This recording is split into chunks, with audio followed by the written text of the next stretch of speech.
All right. Hello, everyone, and welcome. Thank you for attending our webinar today. My name is Ashley Limbers, and I'm the marketing lead at Encompass Solutions. At Encompass, we partner with organizations like yours, aiming to streamline business processes, automate tasks, and optimize ROI.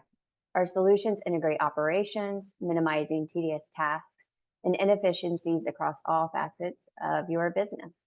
We are headquartered in North Carolina, and we have been in business for over 23 years with just over 40 staff members around the globe. One characteristic that makes Encompass Solutions stand out is that we're very partner focused. We have a certified team of consultants that partner with businesses like yours to help with ERP and EDI implementations, software enhancements, customizations, and reporting. Since becoming an Epicor partner in 2003 and a VAR partner in 2005, we have established ourselves as a premier Epicor partner. Our team includes consultants trained in Epicor's implementation methodology, ensuring consistency and quality in our services. We maintain a strong collaborative relationship with Epicor, functioning seamlessly as a united team with a single point of accountability. We are recognized as the go-to partner for Epicor Kinetic, and we're committed to delivering exceptional solutions and support to our clients. So today we are discussing why it's important to upgrade to Kinetic Browser Interface, presented by Jason Claggett, our Director of Advanced Support and Operations, and Dave Crenshaw, the Director of Professional Services. Just a few things before we get started. Today's webinar is being recorded, and a copy of the recording will be emailed to you. If you have any questions during the presentation, please type them into the question box in your Zoom control panel, and we'll bring them up during our Q&A at the end. We would also encourage you to take a survey after today's event. Now, without further ado, we'll turn our time over to Jason and Dave. Jason Claggett has worked with companies for the past 15 years to assist them in selecting a managed service provider meeting their business needs. Under his leadership, his team is often brought into conversations with companies, either looking to enhance their support needs or restructure it. Jason brings a professional, unbiased approach to selecting a value-add provider, some of which he'll share today. Our other speaker today, Dave Crenshaw, has been working with Epicor ERP for over 18 years, and he has over 15 years of technical experience on the ERP side of things. Dave has led hundreds of implementations, and now he leads the team that implements, problem solves, and integrates ERP solutions for manufacturers. So with that, we'll go ahead and turn things over to Jason. Thank you, Ashley. Good morning, everyone. Before we get started, I need to not read this statement, but basically I need to put this statement up here that things I talk about today may are future things in the future, and they may not always come forward. So just a safe harbor statement there. Today we're going to look at why you should start transitioning to the browser interface or user experience, as Epicor calls it. Some of the browser enhancements throughout the years and customization conversions and what it looks like. And then we'll talk a little bit about the classic screen phase out that Epicor is proposing, and then how to get started. We'll finish it up with a Q&A session that will be led by Dave Crenshaw and myself. So let's, before we dive too far into it, let's look at some of the features you only get when moving to the browser user experience. And when I say browser, this is through a normal internet browser interface, but also the smart client interface that you may have installed on a workstation or workstations throughout your organization. So starting in with the second release in 2021, Epicor released a few screens that were browser-based or new features that were only available in the browser interface.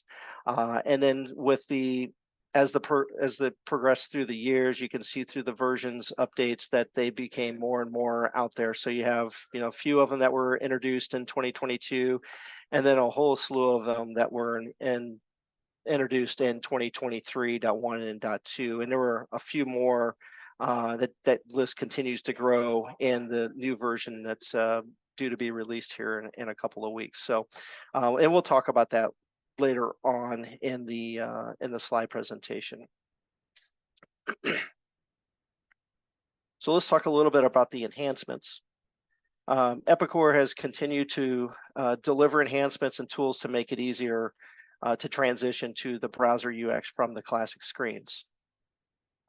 And so in 2024, this is kind of their phase 3 optimization. You have data entry flow enhanced. You have improved layouts from there, and you can. We'll have examples of this later on, but a lot of the feedback has come from the Epicor Ideas channel, which is user driven. So a lot of these enhancements to optimization and fewer clicks to navigate, they've all come from user suggestions out there in the user community. So it's important, if you don't know about the Epicor Ideas, it is part of the Epicor Kinetic interface, so there should be some information there. We can also provide you separate outside of here. Some of the other ease of use improvements are field orders, scrolling, less scrolling, excuse me. There's new menu icons. So there's a whole bunch of stuff that has been reintroduced or introduced in this 2024.1 version.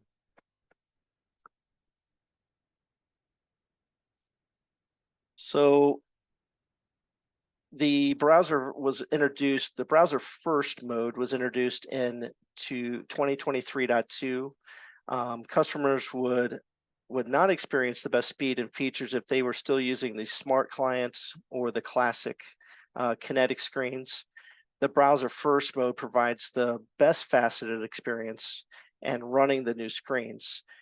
You can also direct the browser user experience to launch the Kinetic screens without launching the smart client manually. So the browser user experience users use the Edge agent, not to be confused with the Microsoft Edge browser, to connect and launch the smart client when the menu specifies that the classic user experience version should be used. So basically what this means is if you have classic customizations from a previous version, a legacy version of Epicor, you can now run them in the browser in a browser first type mode. So this makes deployment on your at your organization much easier, much more streamlined by using this Edge agent. It's able to produce the classic screens, and that's important for a couple of things that we'll talk about when we get down to the migration path.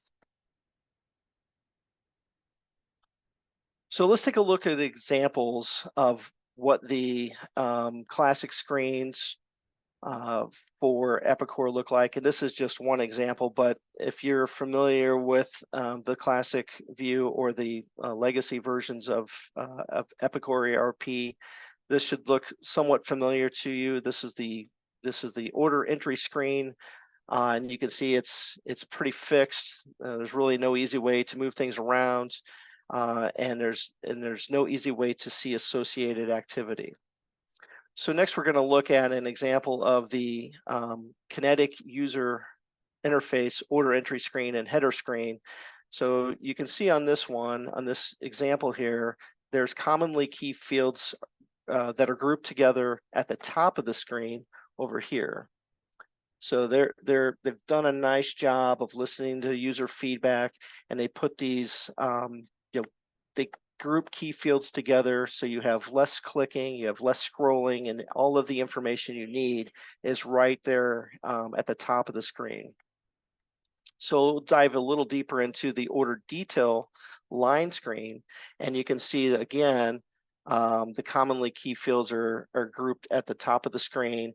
There's some other ancillary fields that are less important, but they're towards the bottom of this panel here. Next is a new panel they introduced, and this is the activity panel. And so it's kind of like if you're familiar with, I guess, Outlook or any of your modern day tools, you can collapse and group them. So Epicor has done a nice job of collapsing things down so you can see the activity, and you can easily go into the different sections as you need to, making this a little easier to navigate, less clicking, less scrolling, again, concentrating on the user experience. One view that is also new is the Explorer view, which is pretty cool. I like this feature. So you can see here the Explorer tab, and what this does is this particular order, 5430, it kind of gives you the life cycle of this order. You can see that it was quote number 1092. You can see the date it was quoted and the amount. And you can easily click. I'm just looking at a screenshot here, but if you were actually in the application, you'd be able to click on the 1092 and it would take you to the quote, so you can see all the details of that. Likewise of the order, obviously we're in the order details, so we don't need to go there, but you could click on that. And what's really nice about this particular view is this order progresses through the life cycle of it. You'll see the shipping information. You'll see the if there's any other outside PO or activity that's related to that, it would be noted here. Any invoice information would be noted here. And where this comes in handy is if you have customer service representatives or sales representatives, they can easily see where the order is and get that information back to your customers. So that's just one example of how Epicor has really enhanced the user experience and one of the nice features of that. I'll take a look a little bit of some of the ease of use improvements. We've kind of touched on these, but here's a kind of a bulleted list for you to notate at some point. Obviously, we talked about the field order. It's been optimized, more logical sequence. Some of the more important fields, they appear first and closer to the top. As I mentioned, less scrolling. I think that was kind of one of the biggest things that Epicor has really done, and listened to the user community when they were talking about that. There's new menu icons so that you don't have the overflow menus. If you're familiar with the overflow, those are usually the three dots that appear either at the top or the right of the screen. So some of the hidden activity features were in there, and we would get a lot of questions, and I'm sure Epicor was the same way, as where's this feature, where's this activity button, and you would have to do the overflow, and then they would, once you show them, obviously it makes sense. But I think Epicor is really taking a lot of their ideas, a lot of the customer ideas, and putting that into this product. As I showed you before, they've refreshed the screens to show better organized information, and that's that Explorer tool, Explorer window, as well as the activity panel. So a couple of things to note for the future. These features and functionality, they're only going to be adding these new features and functionality to the Kinetic UI. So you're not going to lose any features, but any new features they release will only be for the Kinetic user interface. They have a multi-year phase-out plan, which we'll talk about, to sunset the classic screens. They are starting to phase out some of these with the new release of the 2024.1. And the Kinetic will be browser only with the 2026 release. And I will put a caveat here that the browser only just means that it's the browser user experience. They will still have the smart client available for installation on your client. It just means the Kinetic Windows and browser will be browser first. So let's take a look at the few examples of the UI changes within the Kinetic 2024.1 version. And I'm not going to read through every single one of these, but I will highlight the MRP has been greatly improved. So if you run MRP, this was one of the top rated votes out there for the user ideas. They have made quite a bit of improvement. I have seen it myself, and I've had some of our consultants test that. Another one that was at the top of the list was the data collection. One of the things that happens a lot, and I don't know if this happens at your facility if you're running MES, but you have employees that forget to clock out at the end of the day, and then they come back the next day and they've been clocked in all night. So they have managers or supervisors now have the ability to log in and clock out employees if need be. Again, I'm not going to read through the entire list, but this list is here, and there's a whole bunch more out there. So if you need additional information, we can provide that at some point.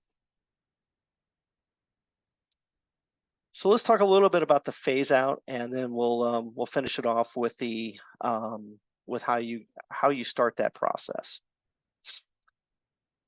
So the phase out process actually started with the 2021 release of Kinetic, and they started going through and making sure that all of the classic screens will be supported, and there was an option for supporting the classic screens until there was everyone could who was using those classic screens could get them ported over to the new user experience.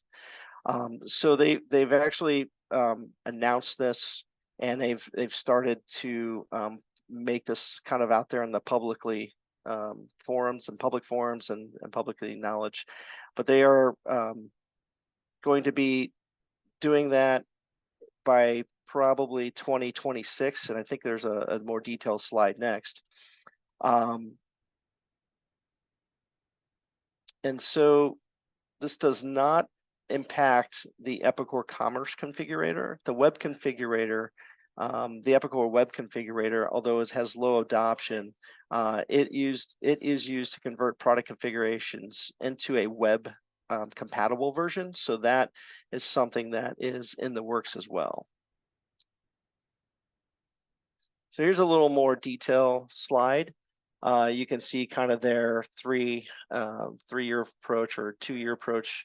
And you can see kind of, I'm not going to read through this entire slide here, but you can see by 2026, the Kinetic ERP will become a vehicle for AI. So a lot of these upgrades and things that they're getting ready for is to shift into more of an AI approach of stuff. And so you can see this is directly correlates with what their leadership has been talking about.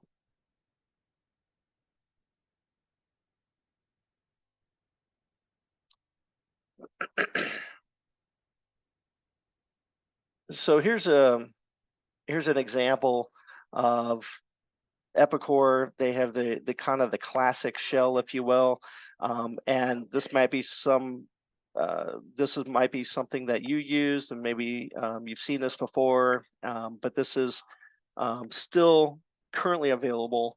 But you have one choice on how the screen looks, and going forward, you'll only be able to use the Kinetic screens. And here's kind of an example of the smart or the modern shell, if you will. So this one I just showed you is the classic view. It's been out there for a very long time. This one here is the modern shell, which was introduced, I think, with 10.200 or 10.1. But it's been out there for a while, so you may have used this, or you may have some of your users using this. And then also you have now this is the new and improved Kinetic screens. You can see it's a little more dashboard friendly. You have you have charts and graphs that are embedded in here. You have your quick nav here to where if you need to get to an opportunity or quote or order, or if you're in finance, you want to get to invoice entry or something, you have that all right here. And this is all customizable, so you can move these around, or I think they're called widgets. You can also set up your different tabs here. So as you navigate through your day, you might have specific items that you want to look at. These are, the grid layout. So anything that you're looking for, like your task in this example here.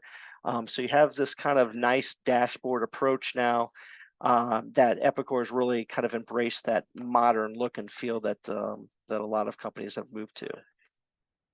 So we've talked a lot about kind of what's new and what's improved and some of the ease of use, and hopefully that has gotten everybody excited about this new transition and some of the ways that you can use this modern browser technology. So I'm sure everyone's wondering how they get started, and so we've kind of put together this approach, and this is a great time to make that transition. So there's no pressure. You have plenty of time to do this. Epicor has given us plenty of windows to do that. So now is a great time to do that. And you can do that with the upcoming release. And there's a lot more kind of tools to enhance and make that transition easier. And so these are the kind of the 3 simple recommendations to get you started right now for transitioning. So you want to plan your transition. You want to review any existing customizations and define some sort of conversion strategy. And you want to take advantage of the browser first mode. So you can actually start taking advantage of this by roles or departments. So you don't have to deploy this all at once throughout your entire organization, which we actually find, and that's kind of our recommendations as well, is take a few of your smaller departments, some of that use Epicor all day long, and maybe adopt it and see if they're up for being kind of beta testers within your organization. Also, we've seen that like some of your shop floor employees, they can start taking advantage of the new MES screens and some of the browser technology. It does work that way as well. So these are some of our recommendations. You want to start with a punch list of custom elements. So start with things that you identify as custom screens. You want to identify those customizations and see if they're still needed. That's an important point there. We find that a lot of people upgrade unnecessarily their customizations when the new Kinetic version already has this. Might need to have a field here or there, but some customers that we've worked with, they've had this customization because they've had it for 10 years and they don't realize that the new version of Kinetic actually has a lot of what that screen does. So there's customizations out there that you may not need it anymore, and you may be able to just use the standard functionality right in Epicor. So you want to design an uplift plan for each of the element to convert, and basically that just means for each customization, they may be a lot more complex. They may not be that complex. It may be simpler, but you want to make sure you have some sort of written plan of why this customization is needed, and then who's going to be kind of the internal owner of that. Prioritize the list. That's another important point, is make sure you prioritize based on your internal needs. I mean, if you have a report that you run, twice a year, might be more at the bottom of the list versus a dashboard or a screen that everyone in your organization uses every week or every day. So it's good to sit down as a team collaboratively. We can help you work with one of our consultants, or with Dave Cranshaw, someone from his team can help you with that, and we can definitely collaborate on that. Very, very important is the test the uplifted user interface in the pilot with your business users. Should go without saying, but I can tell you that day-to-day stuff happens, and users oftentimes forget to test things in pilot, especially if you're on the Epicor cloud version. They have regular cadence that come out every 6 to 8 months, and so if you're not testing your customizations and any of the user interface during that time, that's something that you need to add in, and you should add with your users. Again, we're here to help you. The advanced support team, we could add you to the advanced support customer list, and we can get you some information on that as well, and help you upgrade. And then just deploy when you're ready. There's nothing that says that you have to be in a rush to do this. Again, Epicor has given us plenty of leeway and a good time frame to get this done, so you don't have to be in a rush to get it done. So you can deploy it whenever you're ready. So I think before we go into kind of conclude anything, I guess I'll open this up to Dave Cranshaw to add anything that I may have skipped over. I know he's been pretty quiet on this call, but he is here, and I just want to see if he has anything to add to this. No, thanks, Jason. Great job. I guess Sure. some points to reiterate, and Jason has said all of these things, but you can upgrade to Kinetic 2024.1 today. And if you're on a reasonably recent version of Epicor, 10.2.700 and up, and you're using the classic screens, you can keep using them. They're not taking them out. And so putting yourself on the most recent version of Kinetic just means that a lot of the things that Jason showed you, which are new functionality, will be there. It gives you 2 years of support. And it just sets a really good stage for the migration of your UI elements. You don't have to do all of the UI upgrades at once, as Jason said. So there may be a couple of users or roles that are welcome to change and or need to change, right? Outside sales reps need a browser-based access to Kinetic, and you can focus on them and bring the rest of the company up later. So it's not something you have to do all at once, right? You can roll this out in a phased way. Thanks, Dave. Appreciate the feedback on that. So that concludes this webinar, but I would like to talk to you a little bit about one that's upcoming. So join us on July 30th. We're going to take a look at the financial health check, the key to long-term growth, with our senior financial consultant, Karen Cosme. And we'll look to see everyone on that very soon. And Ashley will be dropping a link to register in the chat here. So if she hasn't already, she probably will. It looks like she has. And with that, I will open up the forum for questions. Awesome. Thank you, Jason and Dave. That was a lot of great information. It looks like we do have one question that has come in so far. Okay.